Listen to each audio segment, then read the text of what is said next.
என்று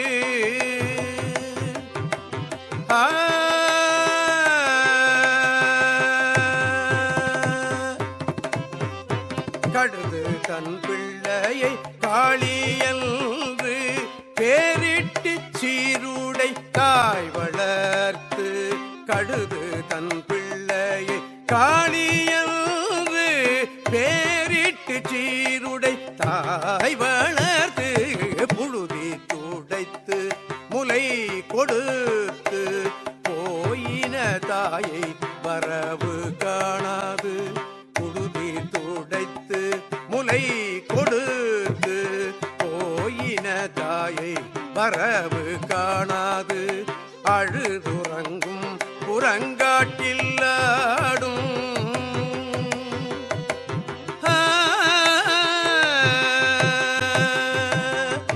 அழுது உறங்கும் புறங்காட்டிலாடும் அப்பனிடம் திரு ஆலங்காடே அழுது உறங்கும் புறங்காட்டிலாடும் அப்பனிடம் திரு ஆலங்காடே ஆலங்காடே ஆலங்காடே.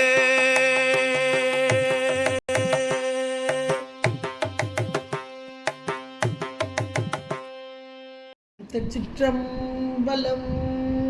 ஹர நம பார்வதி பதே ஹர ஹர மகாதேவா. தென்னாடுடைய சிவனே போற்றி, எந்நாட்டவர்க்கும் இறைவா போற்றி. திருச்சிற்றம்பலம். ஒழியான திருமேனி உமைத்தன மிகமேவும் கையானவர் ஞானை கடல் நாழு மரவாமல் ஐயாழுமல தூவும் அடியார்கள் உழமாற வழியாக வலிதாய வினை கூட நினையவே. திருச்சிற்றம்பலம். தில்லை குத்தபெருமான் திருடிகளை சிறமேற்கொண்டு குருமகா சன்னிதானங்கள் பொற்பாதம் பணிந்து அடியவர் பெருமக்கள் பொற்பாதம் பணிந்து இன்றைய 11ஆம் திருமுறை சிந்தனையிலே நமக்கு அம்மையார் கரைக்கால் அம்மையார் அருளி செய்த அந்த மூத்த திருப்பதிகம் என்று சொல்லக்கூடிய திரு ஆலங்காட்டு மூத்த திருப்பதிகம், அதனை சிந்திப்பதற்கு என்னுடைய திருவருளும் குருவருளும் கொட்டி வைத்திருக்கிறது. அதில் போன தடவை நம்ம 4வது பாடலாக குண்டில் ஓமக்குழி சோற்றை வாங்கி குறுநரி தின்ன அதனை முன்னே கண்டிலம் என்று கனன்று பெய்கள் கையடித்து இட்டு இடுகாட்டு அரங்கா மண்டலம் நின்று அங்கு கொள்ளாலம் இட்டு வாதித்து வீசி எடுத்த பாதம் அண்டமுற நிமிர்ந்தாடும் எங்கள் அப்பனிடம் திரு ஆலங்காடே என்று பார்த்தோம். இறைவன் எம்பெருமான் ஆடக்கூடிய அந்த உர்த்துவ தாண்டவம், அது வீசி எடுத்த பாதம் என்று சொல்லக்கூடிய தூக்கிய திருவடி எப்படி ஆடுகிறாராம்? அண்டமுற நிமிர்ந்து மேலே இருக்கு. அதை கண்டுபிடிக்க முடியாமல் தானே 2 பேரும் இருந்தாங்க. அங்கே அந்த ஊத்துவ தாண்டவத்தை மிக அருமையாக காண்பிக்கிறார் அம்மையார். அண்டமுற நிமிர்த்து ஆடும் எங்கள் அப்ப நிமிர்த்துன்ற மாத்திரத்தில் இவன் வீசி ஆடுகிறான், அந்த காலை தூக்கி நின்று ஆடுகிறான். அந்த திருவடி அப்படின்னு சொல்லும்போது எதை உணர்த்துகிறது? நமக்கெல்லாம் முக்தி பேரை தருவதற்கு காத்து கொண்டு இருக்கும் இறைவன். நம்மை தூக்கி நின்று மேலே கீழே இருக்கக்கூடிய நம்மை மேலே தூக்கி நின்று வைத்து, அதாவது நம்முடைய ஆன்மாக்களுடைய நிலை என்ன? இந்த ஆன்மாக்கள் சார்ந்ததன் வண்ணம் இதுகாரும் உலகச் சார்பில் இருந்த ஆன்மாக்களை இறைவன் இறை சார்பில் எடுத்து அதை எங்கே தூக்கி வைக்கிறோம்? மேலே தூக்கி வைக்கிறோம். தூக்கிய திருவடியில் தான் இந்த 63 நாயன்மார்கள் இருக்கிறாங்க. அப்போ அந்த பக்குவம் பெற்ற ஆன்மாக்கள், முக்தி பெற்ற ஆன்மாக்கள், அது இருக்கும் இடம் எது? என்னுடைய திருவடி, தூக்கிய திருவடி. இங்கே இந்த தளத்திலே இந்த தூக்கிய திருவடி எப்படி இருக்கிறது? அண்டமுறை நிமிர்த்து ஆடும் எங்கள் அப்பன். அந்த இடம் திரு ஆலங்காடு என்ற அம்மை இந்த 4வது பாடலில் ரொம்ப அழகாக சொல்கிறார். ஒவ்வொரு பாடலிலும் இங்கே சுடுகாடு, இது ஆலங்காடு என்பது இடுகாடு, புறங்காடு, சுடுகாடு, இதெல்லாம் ஒரே டேர்ம்ஸ் தான். இந்த இடத்துல இருப்பது எது அப்படின்னா உடல், அதாவது உயிர் நீங்கிய உடல். அப்போ உயிர் என்பது இங்கே புரியட்ட காயம், அதாவது சூட்சும உடம்பு. சூட்சும உடம்போடு கூடிய உயிர் வெளியே வந்துடும். அந்த உடல் அங்கே எரிக்கப்படும், தகனம் செய்யப்படும். அந்த இடம்தான் சுடுகாடு அப்படின்றது புறங்காடு. அப்போ அந்த தத்துவங்கள் எல்லாம், மாயையின் காரியங்கள் எல்லாம் இங்கே சுட்டு பொசுக்கப்படுகிறது. ஆனால் உயிர் நித்த பொருள் புரியட்ட காயத்தோடு, அங்கேயும் மாயாகாரியம் இருக்குது. அதில் ஒரு உடம்பு இருக்குது, சூட்சும உடம்பு. சூட்சும உடம்பு நீங்கினாதான் இறைவன்கிட்ட போய் சேர முடியும். இப்போ சூட்சும உடம்போடு இருப்பதைத்தான் பேய்கள் என்று சொல்லப்படுகிறது. சொல்லுவாங்க இல்லையா, பேய் மாதிரி நடமாடுறிய அப்படின்னு சொல்லுவாங்க இல்லையா. அப்போ பேய்கள் அப்படின்னா உருவம் இல்லாதது. அது புரியட்ட காயம் என்பது புறக்கண்ணால் நாம் உணர முடியாதது. இங்கே அப்படிப்பட்ட பேய்கள் தான் இங்கே இந்த சுடுகாட்டில் அலைந்து கொண்டு இருக்கிறது. உடல் நீக்கப்பட்டது, தத்துவங்களோடு கூடிய உடல் நீக்கப்பட்டது. இந்த இடத்தை தனக்கு விருப்பமான இடமாக கொண்டு இறைவன் ஆடுகிறான் என்ற மிக உயர்ந்த தத்துவம் இது. சாதாரணமானது இல்லை. இதில் நம்ம புரிஞ்சிக்க முடியுமானா நம்முடைய சிற்றறிவை வச்சுலாம் புரிய முடியாது. அருளாளர்கள் சொல்லிட்டு போயிட்டாங்க. இப்போ இந்த அம்மையார்லாம் மேலான ஒரு நிலை, மிக உயர்ந்த நிலை. அந்த நிலையில் சித்த புருஷர் அப்படிம்பாங்களே, அந்த நிலையில் அவங்க, அப்போ அவங்க கண்ட காட்சி எப்படி இருக்கும், நாம் காண்ற காட்சி எப்படி இருக்கும். நம்ம சிற்று அறிவை வச்சு நம்ம யூகிச்சு ஏதோ சொல்கிறோம், நான் நினச்சிக்கிடுவோம், அவ்வளோதான். ஆனால் அவங்க கண்ட காட்சி, அந்த ஊர்த்துவ தாண்டவத்தை அவர்கள் கண்டார்கள் என்றால் அந்த வியாபக அறிவு இறைவனோடு ஒன்றித்த நிலை. அப்படிப்பட்ட யோக நுட்பம், யோகத்தில் நிறைந்தவர்கள் அம்மையார் அப்படின்றது. அதை நம்மக்கிட்ட அவங்க அனுபவித்ததோடு போகலை, நம்மக்கிட்ட சொல்ல வர்றாங்க. அப்போ சொல்ல வரும்போது இந்த வார்த்தைகளை போடுறாங்க. நம்மளுடைய அறிவுக்கு எவ்வளோ புரியுமோ அவ்வளோ நமக்கு புரியும்.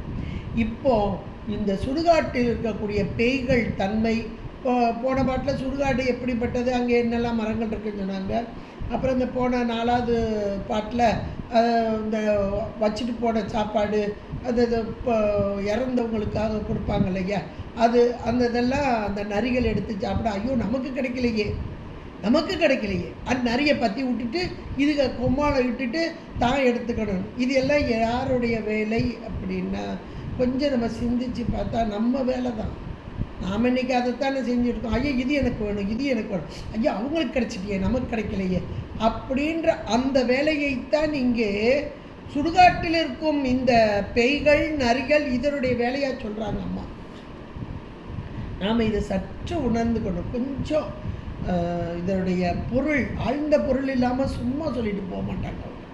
அப்போ ஆழ்ந்த பொருள் எது அப்படின்னா நம்மிடம் இருக்கும் அந்த தீய குணங்கள், இதெல்லாம் பேய் குணங்கள், நரிக்குணங்கள், இதெல்லாம் நம்மை விட்டு நீங்க வேண்டும். ஏனென்றால் இறைவன் எம்பெருமான் அந்த இடத்தை தமக்குரிய இடமாக கொண்டு அண்டமுறை நிமிர்த்தாடுகிறார். மேலான பேரின்பத்தை தர காத்து கொண்டிருக்கும் பெருமான். நாம் அந்த சிற்றின்பத்துக்காக, அந்த நரி சாப்பிட்ட எச்சி சாப்பாட்டுக்காக இந்த பேய்கள் ஆடிக்கொண்டு இருக்குது, கொண்டு அடிச்சுட்டு கிடக்குது. ஆனால் இறைவன் தருவதற்கு காத்து கொண்டு இருக்கிறான், பேரின்பத்தை தருவதற்கு காத்து கொண்டு. இடமும் அந்த இடம்தான். அந்த இடத்தில்தான் இந்த பேய்களும் நரிகளும் இருந்து கொம்மாளம் இட்டுக்கிட்டு இருக்கு, ஒன்றுக்கொன்று சண்டைக்கிட்டு இருக்கு. இந்த இடத்தை தான் தேர்ந்தெடுத்த இறைவன், இதோ உங்களுக்கு பேரின்பத்தை, அதாவது நிமிர்த்து ஆடும் அப்படின்னா தூக்கிய திருவடி அண்டமுறை நிமிர்த்து, இவ்வளோ பெரிய பேரின்பத்தை தருவதற்கு காத்து கொண்டிருக்கும் இறைவன் என்பதை நாம் அந்த பாடல் மூலமாக உணர்ந்து கொள்ளலாம். இப்போ அடுத்த பாட்டு பாருங்கள், 5வது பாட்டு. அல்ல ஒரு காமெடி சீன் சொல்லுவாங்க இல்லையா, அது மாதிரி பேய்கள் உடம்பு இல்லை, அதாவது சூட்சும உடம்பு இருக்குது, தூள உடம்பு இல்லை. அந்த தத்துவங்கள் 15 தத்துவங்கள் நீக்கப்பட்ட நிலையில தான் இருக்குது. ஆனாலும் அம்மை இந்த நிலையை நம்முடைய நிலையோடு ஒத்து வைத்து அழகா பட்டியல் போட்டு நாம் உணரணும்னு சொல்கிறாங்க. இப்போ அடுத்து ஒரு பேய் என்ன செய்யுதுன்னு சொல்கிறேன். இப்போ முதல் இடத்துல என்ன சொன்னாங்க, ஒன்றுக்கு அந்த சாப்பாடு எனக்கு கிடைக்கலையேன்னு போட்டி பொறாமல் சொன்னாங்களா. இப்போ அடுத்த 5வது பாட்டில் சொல்கிறாங்க பாருங்கள், விழுது நினத்தை விழுங்க விட்டு வெண் தலை மாலை விரவ பூட்டி கழுது தன் பிள்ளையை காளி என்று பேரிட்டு சீருடைத்தா வளர்த்து புழுதி துடைத்து முளை கொடுத்து போயின. இவ்வளவும் செய்து இந்த முளை கொடுத்து வரைக்கும் இந்த பேய், ஒரு பேய் தன்னுடைய பிள்ளைக்கு இவ்வளவு செய்தான். பேய்க்கு பிள்ளை பேயாத்தானே இருக்கும், அதுக்கு செய்யுது. செஞ்சுட்டு போயிட்டு இப்போ அந்த இடத்துல ஒரு சின்ன கமா போட்டு வச்சுக்கோங்க. இப்போ இந்த பிள்ளையா இருக்க பேய் தாயை வரவு காணாது அழுது, இவ்வளோ நேரம் எனக்கு இவ்வளோலாம் செஞ்சுச்சே இந்த தாயி, இப்போ காணமே விட்டுட்டு போயிட்டே அப்படின்னு அழுகுதான். அழுது அப்படியே உறங்கிடுதான். சின்ன பிள்ளைக்கு என்ன செய்யும், அழுது அப்படியே தூங்கிடும். அந்த காட்சியை அப்படியே இந்த அம்மை கொண்டு வர்றாங்க. அழுது உறங்கும் காட்டில், எங்கே, இந்த சுடுகாட்டில், இந்த காட்டில் அதில் ஒரு சின்ன கம்மா போட்டுக்கோங்க. அப்போ முதல்ல தாய்ப்பையோடைய செயல், அப்புறம் இந்த பிள்ளை பையோட செயல், சரியா? இப்போ ரெண்டும் சொல்லியாச்சா? இந்த இடத்துல ஆடும் அப்பன் இடம் திரு ஆலங்காடு இறைவனுடைய செயல். அப்போ 3 செயலையும் பட்டியல் போடுறாங்க. என்ன ஒரு அருமை பாருங்களேன். அப்போ தாய்ப்பை ஒன்று செய்து, பிள்ளைப்பை ஒன்று செய்து, இறைவனுடைய திருநடம் 3ம் பட்டியல். ஏன்னா ஒன்றை ஒன்று உணராத தன்மை, இதுதான் இதனுடைய ஆழ்ந்த கருத்து. தாயை பிள்ளை உணரவில்லை, பிள்ளையை தாய் உணரவில்லை. இந்த பிள்ளையாகவும் தாயாகவும் இருக்கும் உயிர் இங்கே ஆடிக்கொண்டிருக்கும் இறைவனை உணரவில்லை. இன்னைக்கு நாம் அப்படித்தானே இருப்போம். என்னுடைய பிள்ளை, என் பிள்ளைக்குன்னா நிறையா செய்வேன், என்னுடைய சார்ந்தவங்களுக்கு நான் நிறையா கொடுப்பேன். என்னை விட்டு அடுத்தவங்கள இருந்தாங்கன்னா அவங்களுக்கு ஒன்றுமே கொடுக்க மாட்டேன், அவங்களுக்கு போய் கொடுக்குறதா அப்படின்ற உணர்வு எனக்கு வரும் இல்லையா? அப்போ எது என்னுடையது அப்படின்றத அம்மை காமிக்கிறார். எது என்னுடையது? எல்லா உயிர்களும் சூட்சும உடம்போடு இருக்குப்போ. சூட்சும உடம்பு புரியட்ட காயம் என்பது இறைவனால் பிறப்பு ஒக்கும் எல்லா உயிருக்கும் ஒரே மாதிரி கொடுத்தது யாரு? இறைவன். அப்போ இப்போ இருக்க இந்த புரியட்ட காயம் சூட்சும உடம்புக்கு தாய் யாரு? இறைவன். அந்த இறைவன் எங்கே இருக்கிறான்? அங்கே தான் இருக்கிறான், அந்த ஆலங்காட்டில் தான் இருக்கிறான். ஆனால் இந்த சின்ன பிள்ளையா இருக்கக்கூடிய பேய் இருக்கு பாருங்க, ஐயோ எங்கள் அம்மா போயிட்டே என்னை விட்டுட்டு போயிட்டே. இப்போ மணிக்கவாசகர் கூட ஒரு இடத்துல சொல்கிறார், நான் தான் உனக்கு வேண்டாமா அப்படிம்பார், நான் உனக்கு வேண்டாமா அப்படிம்பார்.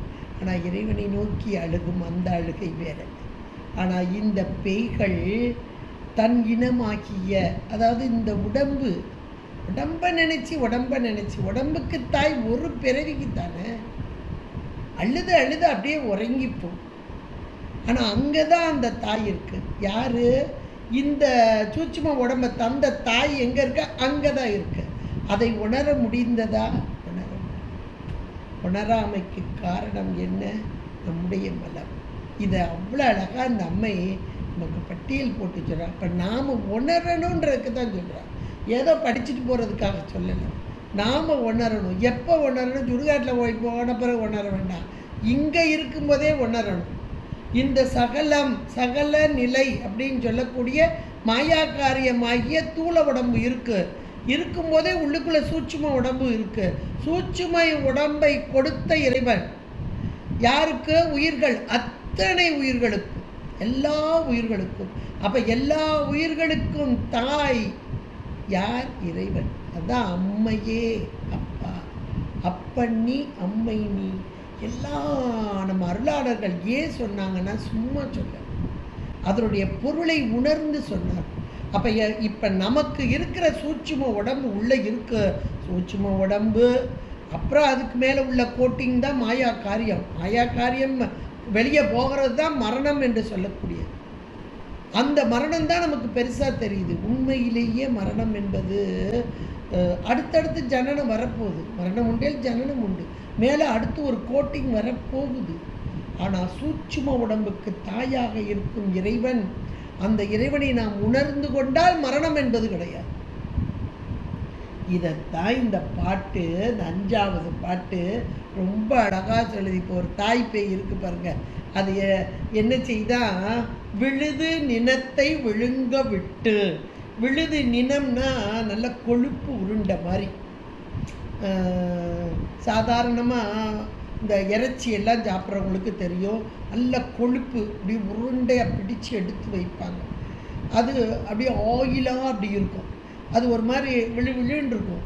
இந்த பேய் அங்கே இருக்கக்கூடிய, ஏன்னா சதை தானே, சதை பகுதி தானே அங்கெல்லாம் கிடக்கிறதெல்லாம் அங்கே கிடக்கிறது. அப்போ அந்த சதை பகுதியில் அந்த எண்ணெய் பசையோடு கூடி கொழுப்போடு இருக்கக்கூடிய அந்த உருண்டையை, ஏன்னா பிள்ளை பேயா இது, அந்த குட்டி பிள்ளை, அந்த குட்டி பிள்ளைக்கு பேரக்ஸு இதெல்லாம் கொடுப்பாங்க இல்லையா, அப்போ செர்லாக்கெல்லாம் குழுன்னு கொடுப்பாங்கள்ல. அப்போ இந்த பேய் என்ன செய்து, இது சின்ன பிள்ளை, இதுக்கு டைஜஸ்ட் ஆகணும், ஈஸியாக விழுகணும், அதுக்காக அந்த கொழுப்பு உருண்டையை குழுன்னு எடுத்து, அதான் விழுது நினம் கொழுப்பு உருண்டை, அதை அப்படியே விழுங்க விட்டு அப்படியே எடுத்து அப்படியே ஊட்டி விட்டு சாப்பாடு கொடுத்துட்டு, சரியா, கொடுத்துட்டு அடுத்து அதுக்கு மேக்கப் போடணும் இல்லையா, பிள்ளைக்கு மேக்கப் போடணும். என்ன போடணும், இங்கே என்ன மேக்கப் கிடைக்கும் அவங்களுக்கு, பூவாக கிடைக்கும், கிடைக்காது, அங்கங்கே இந்த தலையெல்லாம் கிடக்கும் மண்டை ஓடு, அதில் பார்த்து சின்னதாக அழகாக இருக்கிற மண்டை ஓட தூசியெல்லாம் தட்டி வெண்தலை மாலி நல்லா வெள்ளை வெளியேன்னு கிடக்கும் அங்கங்கே, அதையெல்லாம் எடுத்து அப்படியே ஒரு அழகாக்கி ஒரு மாலை மாதிரி ஆக்கி அதுக்கு போட்டு விடுது. யார், பிள்ளை பேய்க்கு அம்மா போட்டு விட்றாங்க. அம்மா பிள்ளைக்கு போல சாப்பாடு கொடுத்தாச்சு, இப்போது பிள்ளைய நல்ல ஒரு அழகுபடுத்துகிறாங்க. அந்த அழகுபடுத்துறதுக்கு வெண்தலை மாலை, அங்கே கிடக்கிற மாண்டை ஓடு இதெல்லாம் வச்சு விரவ பூட்டியாச்சு. கழுதுன்னா பேய் தான், சரியா. இப்போது இந்த கழுதுன்றது இந்த பேய்க்கு ஒரு பேருன்னு வச்சுக்கோங்களேன். ஒரு பேய், அப்போ தாய் பேய், பிள்ளை பேய், சரியா. அப்போ கழுதுன்றது தாய் பேய். அந்த கழுது தன் பிள்ளைக்கு பேர் வைக்கிறாங்களாம். எதுன்னா காளி. ஏன் காளின்னு வைக்கிறாங்கன்னா, பொதுவாகவே காளி என்பது சுடுகாட்டில் இருப்பவள், அதாவது இந்த பேய்க்கூட்டங்களுக்கெல்லாம் தலைவி. இந்த பேய்க்கூட்டங்களுக்கு சாமி தலைவியாக வருவாளா அப்படின்னு ஒரு கேள்வி வரலாம், அது உண்டு, அது புராணங்கள்லாம் படித்தா அவங்களுக்கு தெரியும். இந்த காளி தான் தலைவியாக இருப்பாள். அப்போ இந்த சாப்பாடு யாருக்கு, பேய்க்கூட்டங்கள் ஒரு பக்கம், நரி கூட்டங்கள் ஒரு பக்கம், அப்புறம் இந்த பருந்து இதெல்லாம் வருது இல்லையா, இவங்களுக்கெல்லாம் சாப்பாடு இந்த பிணம்தான். அந்த காலத்துலலாம் போர் நடக்கும் பாருங்க, போர் நீங்கள் நக்கீரருடைய முருகாற்றுப்படையெல்லாம் பார்த்தீங்கன்னா தெரியும். அப்போ அந்த சாப்பாடெலாம் கொடுக்குறது யாருன்னா, ஹெட்டு யாருன்னா காளி தான். காளி இருந்து இவங்களெல்லாம் கண்ட்ரோல் பண்ணி அவங்கவுங்களுக்குரிய சாப்பாடு கொடுப்பாங்க. பைரவின்னு கூட பேர், இது காளி, அங்கே இருக்கிற பைரவி காளி, இது அவங்களுடைய குலதெய்வம்னு வச்சுக்கோங்களேன், பேய்களுடைய குலதெய்வம். இப்போ நமக்கெல்லாம் முருகன் இருக்காருங்களேன், வீட்டில் இருக்கிற பிள்ளைகளுக்கு என்ன வேணும், முருகான் பேர் வைப்போம், சரவணான்னு பேர் வைப்போம்ல. இப்போ இந்த பேய்க்கு குலதெய்வம் யார், காளி. அதனால் பிள்ளைக்கு என்ன பேர் வச்சுருக்கா, காளின்னு பேர் வச்சுருக்கா. அப்போ கழுது, இந்த பேய் தன் பிள்ளையை காளி என்று பேரிட்டு காளின்னு பேர் வச்சுட்டான். பேர் வச்சு சீர் உடைத்தா வளர்த்து, சீர் உடைத்தா வளர்த்துன்னா அப்படியே பாராட்டி சீராட்டி, கண்ணே மணியே பொண்ணே அப்படின்னு புகழ்ந்து பாராட்டி வைப்பாங்க இல்லையா, அதான் சீர் உடைத்தா வளர்த்து. அப்படி பேணி வளர்க்குறாள். சாப்பாடு நல்லா பார்த்து கொழுப்புருண்டியாக கொடுக்குறா, நல்ல மேக்கப் போட்டு விட்றா, எலும்பு மாலை மண்டை ஓடு இதெல்லாம் போட்டு மேக்கப் போடுறா. பேர் சூப்பர் பேர், காளின்னு பேர் வைக்கிறா. வச்சு சீருடைத்தா வளர்த்து அப்படி அழகாக வளர்க்குறா. அது அந்த பேய் எங்கே இருக்கும், அந்த புழுதிக்குள்ளே தானே கிடக்கும். அந்த புழுதியெல்லாம் நல்லா தொடச்சி விட்றா, நீட்டாக அழகாக தொடச்சி விட்றா. ஐயோ இப்படி புழுதிக்குள்ளே கிடக்குறையே, வா தொடச்சி விட்றேன் வா அப்படின்னு நல்லா தொடச்சி விட்றா. புழுதி துடைத்து முளை கொடுத்து நல்ல சாப்பாடு முளை கொடுத்து பால்லாம் கொடுக்குறா. இவ்வளவு செஞ்சுட்டு போயின. அப்போ இவ்வளவோ இந்த பேய் தன்னுடைய குழந்தைக்கு பார்த்து செஞ்சுட்டு இப்போ போன உடனே இந்த பிள்ளை என்ன செய்யும், இவ்வளவு நேரம் அம்மா நமக்கு பார்த்து பார்த்து எல்லாம் செஞ்சா, கண்ணே மணியே எல்லாம் கொஞ்சினா என்னை விட்டுட்டு போயிட்டாளே அப்படின்னு அம்மா என்னை விட்டுட்டு போயிட்டா. சின்ன பிள்ளைய அழுகிற பாருங்க, உனக்கு சாக்லேட் தர வேணாம், எனக்கு அம்மா என்னை விட்டுட்டு போயிட்டா, அம்மா வேணும் அப்படின்னு அழுகும் பாருங்க. அது மாதிரி இந்த குட்டி பேய், பிள்ளை பேய் இருக்கு இல்லையா, அது தாயை வரவு காணாது. ஐயோ என்னை விட்டுட்டு போயிட்டாளே, அம்மாவை காணமே அப்படின்னு இந்த பிள்ளை பேய் அழுகுதான். தாயை வரவு காணாது அழுது ஒரு கட்டத்தில் என்ன செய்யணும், உறங்கி போயிடும். உறங்கும் அந்த புறங்காடு. எவ்வளோ ஒரு அருமையான ஒரு தத்துவத்தை, ஒரு அழகான ஒரு சீனரி. என்னையெல்லாம் கேட்டால் இது ஒரு படமாக எடுத்தால் சூப்பராக போடும். அந்த மாதிரி ஒரு சீனரி போட்டு அம்மை நமக்கு கண் முன்பாக, மனக்கண்ணின் முன்பாக அப்படியே நிற்க வச்சிட்டான். இப்படிப்பட்ட புறங்காடு இந்த பேய், அதாவது பிள்ளை பேய் அழுது உறங்கும் தாயை வரவு காணாது. அப்போ தாய் எனக்கு இவ்வளோ நேரம் கொடுத்தாலே ஒரு தாய், அவள் எங்கே போயிட்டா, அவளை காணமேன்னு சொல்லி அழுகுது. இன்னைக்கு நாம் அப்படி தான் அழுதுகிட்டு இருக்கோம். எது உறவு அப்படின்னு நமக்கு தெரியல. இந்த உடல் சார்ந்த உறவுகளெல்லாம் உறவு என்று சொல்லி அந்த உறவு நம்மை விட்டு விலகும் போது, ஐயோ இந்த உறவு என்னை விட்டு பிரிந்ததே என்று அழுது அரற்றி கொண்டு இருக்கிறோம். உண்மையான உறவு அங்கேயே இருக்கு. இது அம்மை அடுத்து சொல்றா பாருங்க, அந்த புறங்காட்டில் ஆடும் அப்பன். அந்த ஆடுறானே அப்பன், அந்த இடம் இந்த ஆலங்காடு. உன்னுடைய தாய் இதோ ஆடிக்கொண்டு இருக்கிறான். இப்போ நீ உடம்பு வச்சிருக்கியே, ஒரு உடம்பு புரியட்ட காயம்னு, இது மாயா காரியம்தான். இது மாயையின் காரியம். 8 உறுப்புகளோடு கூடிய அந்த உடம்பு தான். இந்த உடம்புக்கு தாய் இதோ இருக்கிறான். இதை புரியாமல் அழுதுகிட்டு கிடக்கிறையே போன உறவுக்காக. அது மேலே இருக்கிறது அப்பப்போ போய்கிட்டே இருக்கும். எத்தனையோ பிறவி, எத்தனையோ தாய். அந்த தாயை காணவில்லை என்று அழுகிறாயே, இதோ இந்த தாய் இங்கே இருக்கிறாள் என்று புரியாமல் இருக்கிறாயே என்று சொல்வது போல ரொம்ப ஒரு அருமையான பாடலுங்க. மீண்டும் இதை வாசிச்சு பாருங்க. விழுது நிலத்தை விழுங்க விட்டு வெண்தலை மாலை விரவ பூட்டி கழுதுதன் பிள்ளையை காளி என்று வேறிட்டு சீருடைத்தா வளர்த்து புழுதி துடைத்து முளை கொடுத்து போயின. தாயை வரவு காணாது அழுது உறங்கும் புறங்காட்டில் ஆடும் அப்பன் இடம் திரு ஆலங்காடு. அருமையான பாட்டு. பட்டடி நட்டுயிர் பாரு கார்பேய் பருந்தொடு கூகை பகண்டை ஆந்தை குட்டியிட முட்டை கூகை பேய்கள் குறுநரி சென்று அணங்காடும் காட்டில்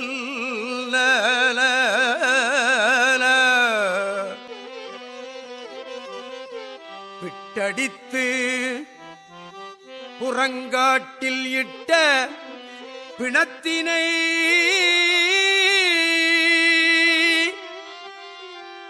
பேரப்புரட்டி ஆங்கே அட்டமே பாய நின்றாடும் எங்கள் அப்பனிடம் திரு ஆலங்காடே. ஹால ஹால ஹால.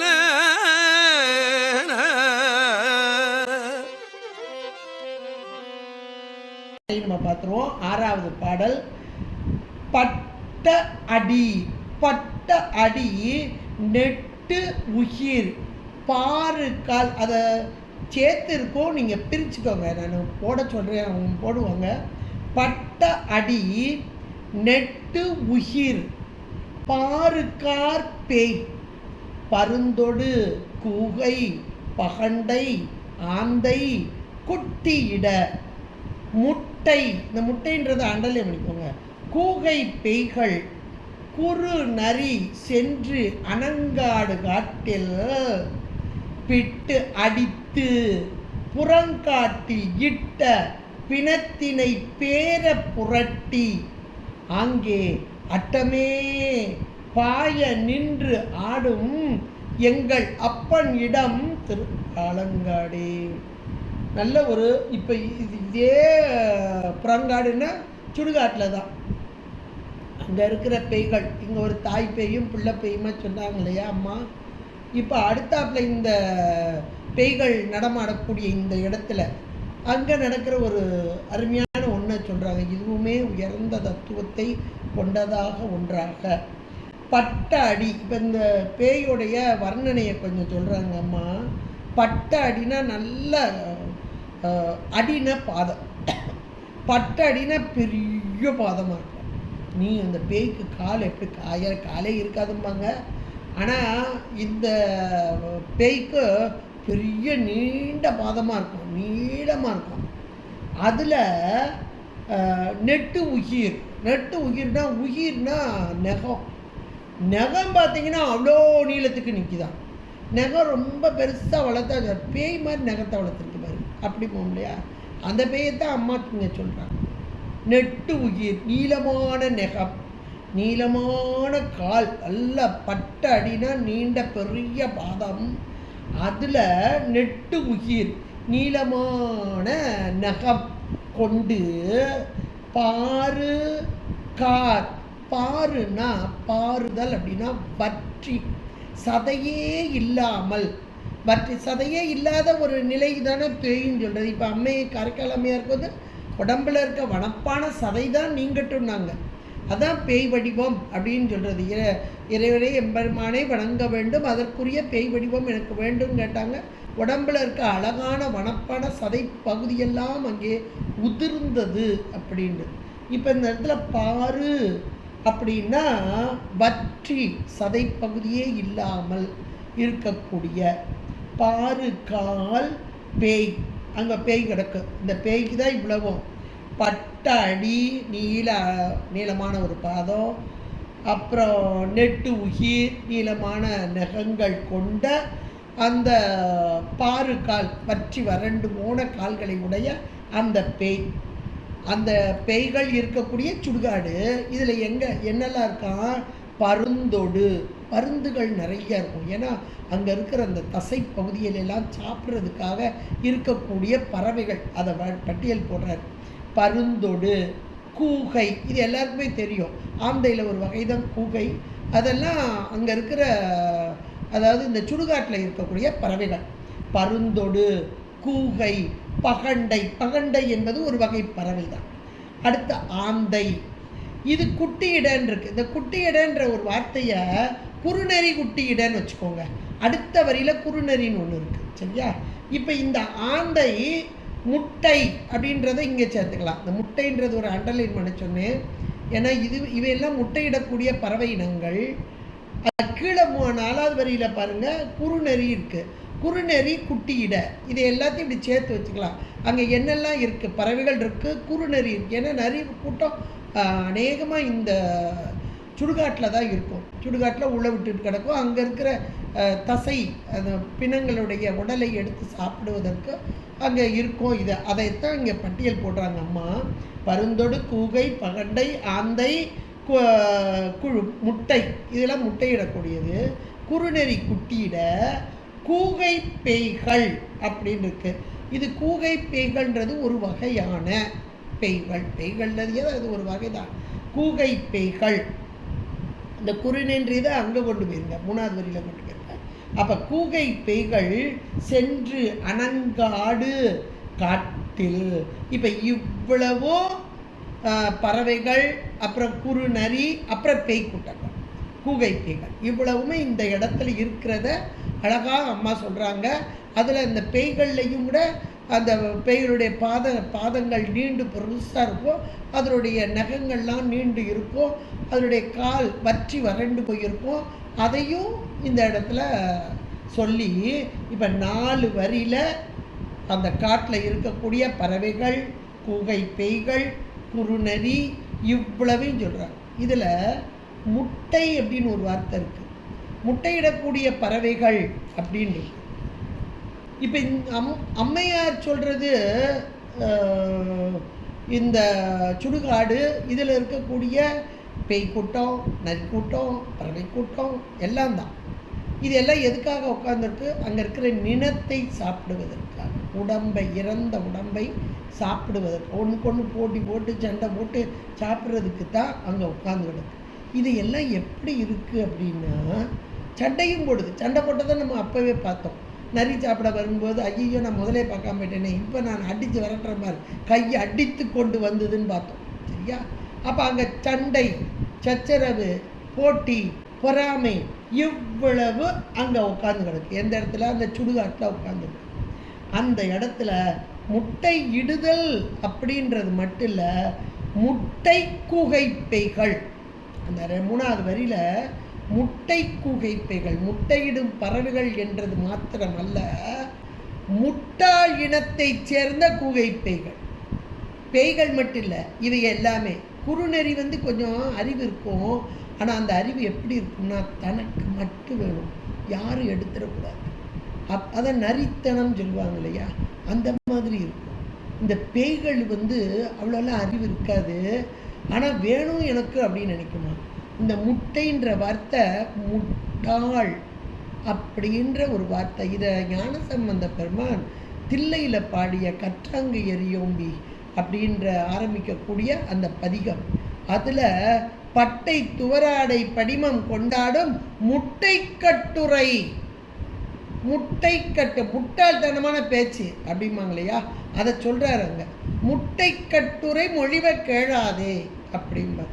அப்போ இந்த இடத்துல முட்டை என்பது பறவை இனங்களுக்கு உரியதாகவும், இந்த கூகைப்பேய்கள் முட்டாள்தனமாக இருப்பதையும் அம்மை அங்கே சுட்டிக்கார். ஏன்னா பேய்கள் என்ற மாத்திரத்தில் பறவைகளாகட்டும், நரிகளாகட்டும், பேய்களாகட்டும் எல்லாமே முட்டாள்தனமாக. ஏன்னா அங்கே இருக்கிற இறைவன் அதை உணராது, அங்கே இருக்கும் பிணம், நினம், அதை போட்டு சாப்பிட்றதுக்காக சண்டையும் போட்டியும் பொறாமையாக. அதில் அடுத்த பாதிலே சொல்கிறாங்க பாருங்க அம்மையார், சென்று அந்த அணங்க ஆடு காட்டில் பிட்டு அடித்து, அதில் ஒரு ஒன்றுக்கொன்று அடிச்சுக்கிட்டு சண்டை போடுதான். பிட்டு அடித்து சண்டை தான், பிட்டு அடித்து புறங்காட்டில் இட்ட பிணத்தினை பேர புரட்டி அங்கே அட்டமே பாய. அதில் ஒரு சின்ன கம்மா போட்டு இவ்வளவும் இப்போ 5, 6 அதில் அட்டமேன்றதையும் சேர்த்துக்கோங்க. அப்போ 5வது வரி 6வது வரி மொதல் 4 வரியும் அங்கே இருக்கக்கூடிய பறவை இனங்கள், குறுநரி, அந்த பேய்க்கூட்டம், முட்டாள்தனமான பேய்க்கூட்டங்கள் இதுகெல்லாம் சொல்லி 5வது வரியில் அது செய்கிற சேட்டையை சொல்லி 5, 6 சேட்டை. என்ன சேட்டை செய்து? பிட்டு அடித்து புறங்காட்டில் இட்ட பிணத்தினை. எதுக்கு? அங்கே போட்ட பிணத்துக்கு. அந்த தசை அது கொஞ்ச நேரத்தில் நான் அழுகி நாரி ஓடும். அந்த தசைக்கு ஒன்றுக்கு அடிச்சுட்டு கிடக்கு. பேரை புரட்டி இங்கிட்ட அங்கிட்ட, நான் இதை எடுத்துக்கிடுவேன், நான் இதை எடுத்துக்கிடுவேன், இது ஒரு பக்கம் கொத்துது, அது ஒரு பக்கம் இழுக்குது, நரி ஒரு பக்கம் இழுத்துட்டு போகுது, பேய் எனக்கு வேணும்னு எடுக்குது. பேரை புரட்டி அங்கே அட்டமே, அட்டம்னா குறுக்க, இவ்வளவு ஒன்றுக்கொன்று எனக்கு வேணும் எனக்கு வேணும்னு அடிச்சுட்டு கிடக்கு. இந்த அடித்தல் தானே இங்கேயும் நடக்குது. இப்போ சுடுகாட்டிலையா நடக்குது? நம்ம நாட்டில் தான் நடக்குது. எனக்கு வேணும் எனக்கு வேணும், அதென்ன அவன் எடுத்துக்கிறது, அவனா அதை செய்கிறது, இவனா இதை செய்கிறது, எனக்குள்ள வேணும் இது. இதே அடித்தல் தான் அங்கே அந்த அம்மா காமிக்கிறாங்க, சுடுகாட்டில் காமிக்கிறாங்க. அதுக்கு அடிக்க வேண்டியதை நீ அடிச்சுக்கிறப்பான்னு நம்மளை சொல்கிறாங்க உடம்போட இருந்து. ஏன்னா உண்மையிலேயே அங்கே நின்று ஆடும் எங்கள் அப்பன், நின்று ஆடும் அந்த இடத்தை விட்டு அசையாம ஆடிக்கிட்டு இருக்கிறார் சுவாமி. அதை உணரல. நின்று ஆடும் எங்கள் அப்பன் இடம் திரு ஆலங்காடு. இந்த பிணம் கொஞ்ச நேரம் இருக்கும், இவ்வளோ எவ்வளோ இருக்கும் மிஞ்சி போனா. இதுக்காக இந்த நிமிஷம் சண்டை போட்டுட்டு இருக்கு. அங்கேயே இருந்து ஆடிக்கிட்டு இருக்காரே இறைவன், அதனை உணராத, அதுதான் முட்டை. முட்டாள்தனமாகும். உண்மையை உணராத தன்மைதானே முட்டாள்தனம். அது பேய்கள்கிட்ட மட்டும் இல்லை, நம்மகிட்ட ரொம்ப இருக்கு. நம்மகிட்ட சொல்கிறதுக்கு பதிலாக பேய்கிட்ட சொல்கிற மாதிரி நம்மகிட்ட சொல்லிட்டாங்க. அருமையான ஒரு பாடல்கள், உண்மைக்கே அனுபவித்து பார்க்கலாம். பட்ட அடி நெட்டு உயிர் பாரு கால் பேய் பருந்தொடு குகை பகண்டை ஆந்தை குறுநெறி குட்டியிட முட்டை கூகை பேய்கள் சென்று அணங்காடு காட்டில். எல்லாம் சேர்ந்து அணங்குன்றது ஒரு கூத்து தான். எல்லாம் சேர்ந்து ஒரு கூத்து. என்ன கூத்தாடுது? ஒன்று கொண்டு சண்டையும் போட்டியும் பொறாமையுமான கூத்து தான். எனக்கு வேணும் எனக்கு வேணும் எனக்கு வேணுன்ற ஒரு இதுதான். அப்புறம் அணங்குன்றது இன்னொன்று என்னென்னா, அணங்குன்றது நடனத்துக்கும் சொல்லுவாங்க. சென்று அணங்கு ஆடு காட்டிலன்னா, அணங்குன்னா இந்த தெய்வங்கள்லையே சிறு தெய்வம் அப்படிம்பாங்க. இந்த காளி பார்த்தோம் இல்லையா, காளி பைரவி, அதுவும் அணங்குன்னு தான் சொல்லுவாங்க. அது எல்லாமே அங்கே தான் இருக்குது.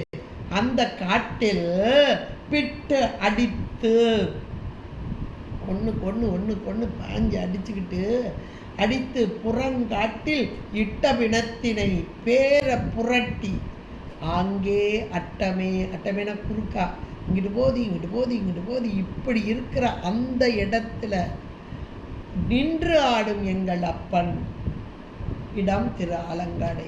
உண்மையை உணராத தன்மைதான் பேய்த்தன்மை, முட்டாள்தனமான தன்மை.